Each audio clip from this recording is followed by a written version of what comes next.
Et si je vous disais qu'un seul homme aurait écrit le plus grand manuscrit médiéval du monde en une seule nuit? Un livre si étrange qu'on l'appelle la Bible du diable. Bienvenue dans les énigmes du temps. Aujourd'hui, nous allons plonger dans le mystère du Codex Gigas, un ouvrage colossal dont l'origine défie la raison.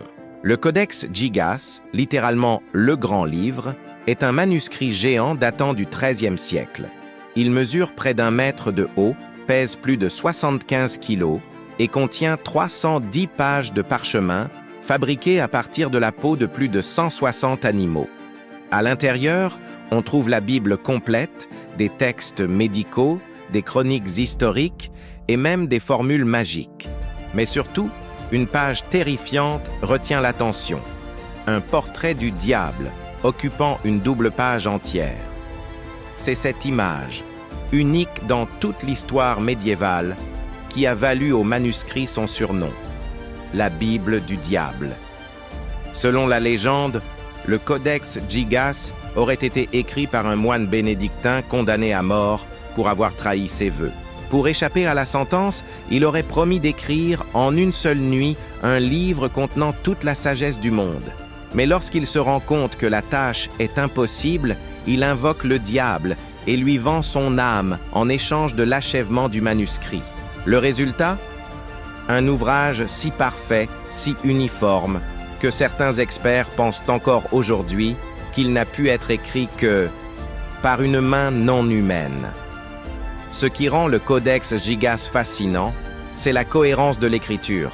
Chaque lettre, chaque mot, chaque page est rédigée avec une précision identique. Les analyses modernes estiment qu'un seul scribe aurait mis au moins 30 ans pour achever un tel travail, sans compter les enluminures. Pourtant, on ne trouve aucune trace de correction, aucune fatigue dans le trait. Comment un moine du XIIIe siècle a-t-il pu accomplir cela seul? Était-il véritablement aidé par une force diabolique? Ou bien le Codex Gigas est-il simplement le fruit d'un génie obsessionnel, prêt à tout sacrifier pour l'immortalité?